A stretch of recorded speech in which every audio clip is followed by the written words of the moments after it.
Sir Jaganmohan Reddy గారు మాటి మాటికి బెంగుళూరు వెళ్ళడం మనం చూస్తూ ఉన్నాం సార్. అసలు ఈ బెంగుళూరు టూర్ వెనుక కారణం ఏంటి?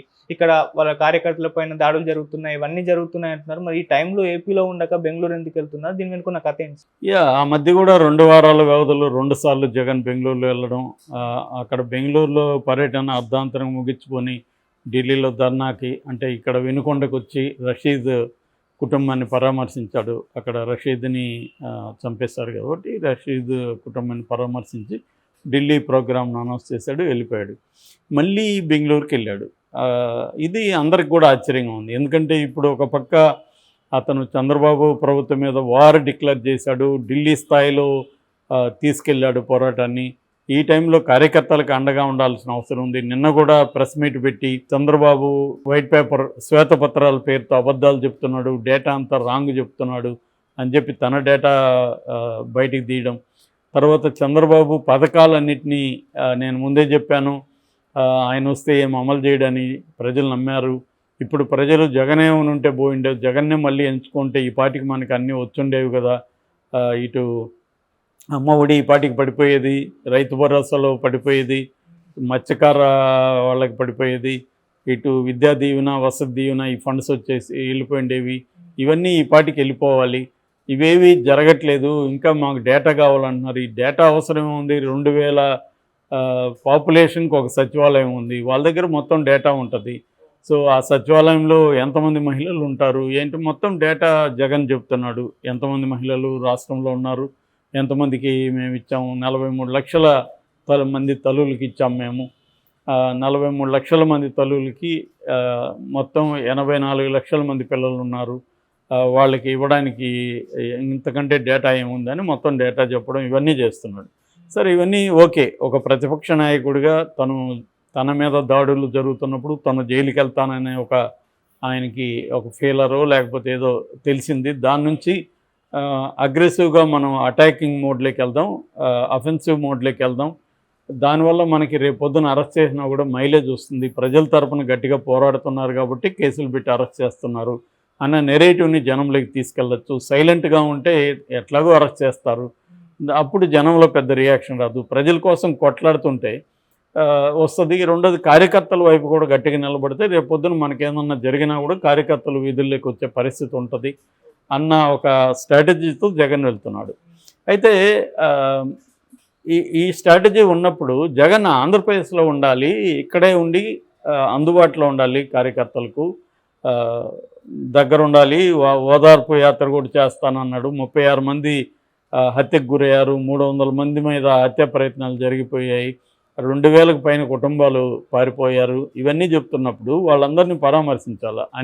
హోంమంత్రి అనిత కూడా ఒక ప్రశ్న జగన్ అడిగింది.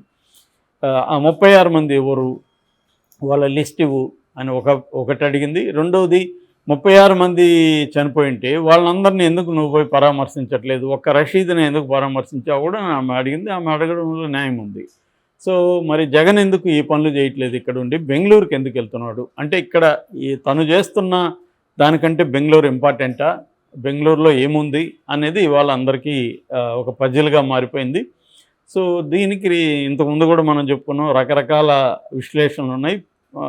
పర్సనల్గా తీసుకుంటే జగన్కి హెల్త్ ఇష్యూస్ ఉన్నాయి, అందువల్ల బెంగళూరులో లండన్ వైద్యులు వచ్చి అక్కడ చేస్తున్నారని, మళ్ళీ ఆ హెల్త్ ఫిజికల్ హెల్తా మెంటల్ హెల్తా అని, మెంటల్గా జగన్కి ఇబ్బందులు ఉన్నాయి, అందువల్ల అక్కడ మెంటల్ హెల్త్ ఎక్స్పర్ట్స్ లండన్ నుంచి వస్తున్నారు, అది ఇక్కడ ఉంటే పుకార్లు బయలుదేరుతాయని బెంగళూరులో సెక్యూరిటీకి తీసుకుంటున్నారు అనేది కూడా తెలుగుదేశం వాళ్ళు చేశారు. నిజానికి మెంటల్ హెల్త్ అయినా ఫిజికల్ హెల్త్ అయినా హెల్ప్ తీసుకోవడం తప్పు కాదు, తీసుకోవాలి. ఫిజికల్ హెల్త్ ఎలాంటిదో మెంటల్ హెల్త్ కూడా అలాంటిదే. ఒక భయంకరంగా ఈ స్థాయిలో ఓడిపోయిన అతనికి ఖచ్చితంగా మెంటల్ ప్రెషర్ ఉంటుంది, యాంగ్జైటీ ఇష్యూస్ ఉంటాయి, డిప్రెసివ్ ఇది ఉంటుంది. మామూలుగా గ్రీప్తో పోలుస్తుంటారు ఓటములను కూడా. గ్రీప్లో ఏంటంటే దాదాపు 5 స్టేజెస్ ఉంటాయి గ్రీప్లో. ఫస్ట్ ఏమో డినియల్ అంటే అది ఒప్పుకోకపోవడం, నేను ఓడిపోవడం ఏంటి, ఇంత ఘోరంగా రావడం ఏంటి అని ఒప్పుకోకపోవడం. ఆ తర్వాత యాంగర్ వస్తుంది. ఆ తర్వాత ఏమో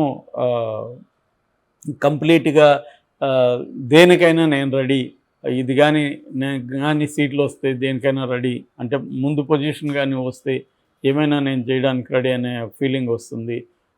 దాని తర్వాత డిప్రెషన్ వస్తుంది.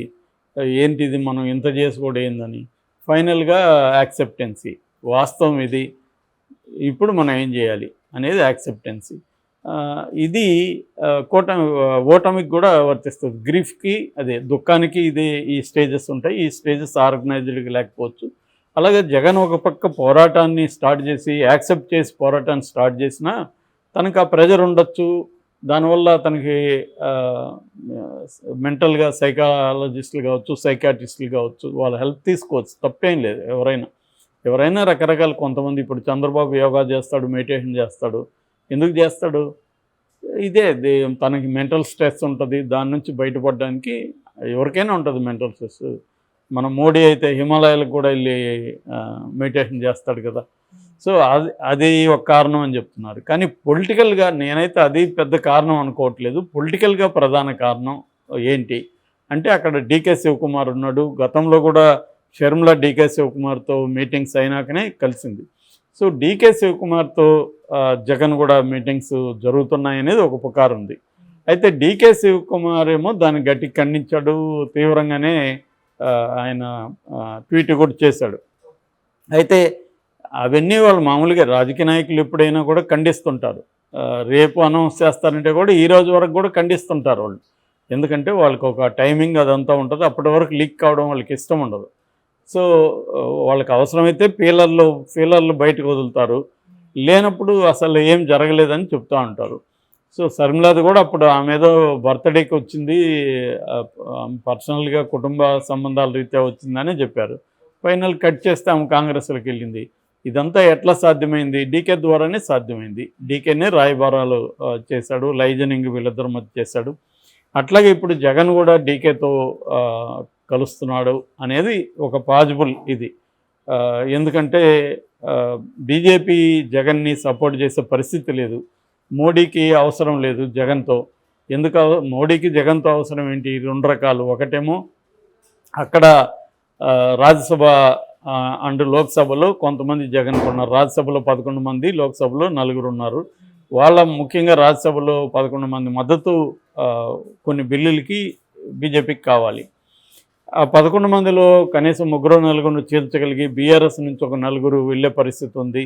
ఇంకొంతమందిని ప్రెజర్ చేస్తున్నారు, కేసులు పెట్టి. ఉత్తరప్రదేశ్లో ఒక 6 మంది ఎంపీల మీద ఆల్రెడీ సివియర్ కేసులు ఉన్నాయి. అలాంటి వాళ్ళు కొంతమంది వచ్చే అవకాశం ఉంది. అట్లాగే జగన్తో గెలిచిన పరిమళనత్వాన్ని ఇలాంటి వాళ్ళు కూడా మోడీకి సపోర్ట్ చేసే అవకాశం ఉంది. ఇలాంటి దీంట్లో జగన్ మీద డిపెండ్ అవ్వాల్సిన అవసరం వాళ్ళకి లేదు. రెండవ కారణం, రాష్ట్రంలో చంద్రబాబు కొద్దిగా చెక్ పెడితే జగన్ ద్వారా చంద్రబాబు కంట్రోల్లో ఉంటాడన్న స్ట్రాటజీ కూడా బీజేపీ వాళ్ళకు ఉందని చెబుతారు. కానీ మరి ఇప్పుడు చంద్రబాబు జగన్ అన్న ఒక ఇది వచ్చినప్పుడు వాళ్ళు చంద్రబాబునే ఎన్నుకుంటారు. ఎందుకంటే వాళ్ళకి చంద్రబాబు ఇంపార్టెంట్. చంద్రబాబు ఎంపీల మీద డిపెండ్ అయ్యి వాళ్ళ గవర్నమెంట్ ఉంది అక్కడ. కాబట్టి చంద్రబాబు అన్నప్పుడు వాళ్ళు ఖచ్చితంగా చంద్రబాబు వైపు ఉండే పరిస్థితి ఉంది. చంద్రబాబు కూడా తనకి పొలిటికల్గా ప్రధానంగా ఆయనకున్న లక్ష్యం ఏంటంటే జగన్ పార్టీని సమూలంగా తొక్కేయాలి. ఈ 5 ఏళ్లలో తొక్కకపోతే మళ్ళీ మనకు కష్టమైపోతుంది. ఎందుకంటే చంద్రబాబు ఏజ్ రీత్యా కూడా 80 years వస్తాయి ఆయనకి.